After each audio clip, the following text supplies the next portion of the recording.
আসসালামু আলাইকুম রহমতুল্লাহ। এটি আমার জীবনের প্রথম ভয়েস ওভার ভিডিও।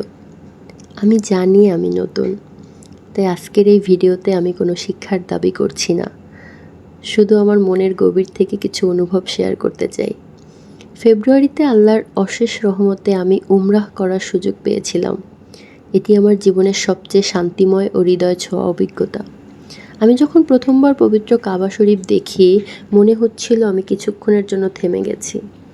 সময় যেন থেমে গেছে, চোখ দিয়ে অশ্রু পড়ছিল আমার, আর মনে হচ্ছিল আল্লাহু আকবার, আমি কি সত্যি এখানে?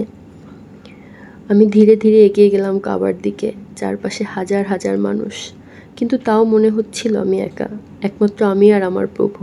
আমি তাওয়াফ শুরু করলাম, 7 বার ঘুরলাম কাবার চারপাশে। প্রতিটি ঘূর্ণনে মনে হচ্ছিল আমি আমার পাপ থেকে মুক্তি চাইছি।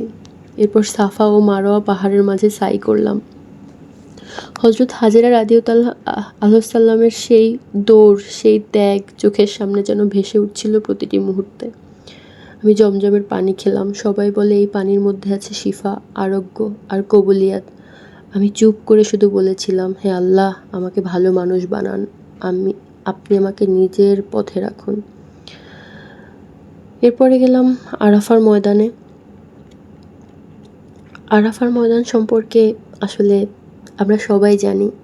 আরাফার ময়দান সেই এক পবিত্র স্থান যেখানে হাজিরা 9 জিলহজ সকাল থেকে সূর্যাস্ত পর্যন্ত দাঁড়িয়ে আল্লাহর কাছে ক্ষমা প্রার্থনা করেন। এই মাঠে দাঁড়ানো মানেই জীবনের সবচেয়ে পবিত্র মুহূর্তের সম্মুখীন হওয়া।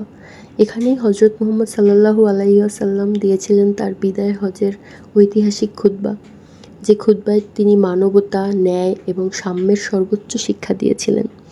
এই দিন এই সময় আরাফার মাঠে দাঁড়িয়ে কেউ যদি আল্লাহর কাছে কাঁদে, আল্লাহর রহমতের দরজা খুলে দেন, জান্নাত যেন কাছেই এসে দাঁড়ায়।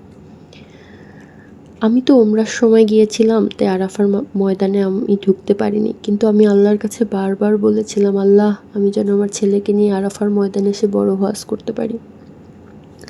এরপরে আমাদের মোহাল্লেম, যিনি আমাদের ট্যুর গাইড, হজের গাইড, তিনি আমাদেরকে মক্কার বিভিন্ন স্থান ঘুরিয়ে দেখাচ্ছিলেন। রাস্তাঘাট, মসজিদ, কার মসজিদ কোনটা, কে কোন মসজিদে নামাজ পড়েছে, এসব।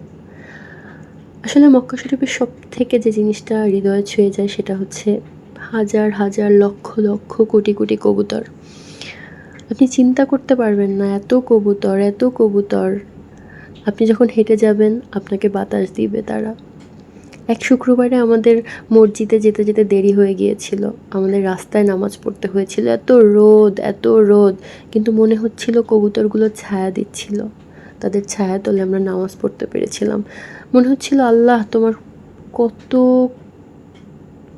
ক্ষমতা, তুমি কত মহান।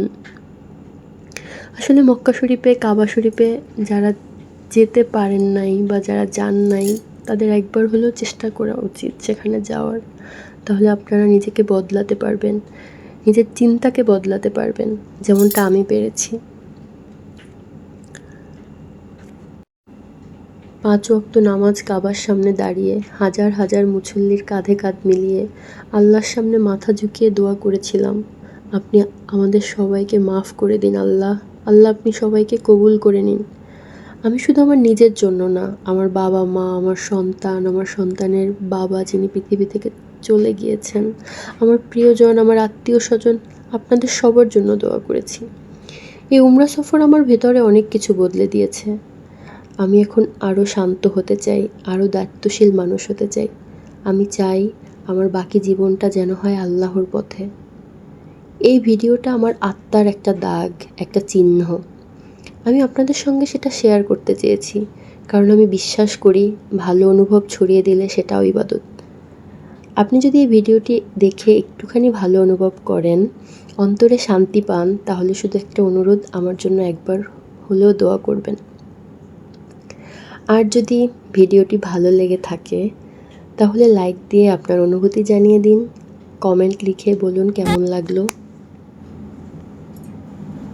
আর চাইলে আপনি আমার পাশে থাকতে পারেন, চ্যানেলটি সাবস্ক্রাইব করে পাশের বেল আইকনে ক্লিক করে, যেন নতুন ভিডিও এলে আপনি মিস না করেন। আল্লাহ আমাদের সবাইকে হেদায়েত দিন, আপনি আমার কবুল করুন, শান্তি দিন। চ্যানেলটি এই দুনিয়া ও আখেরাতে।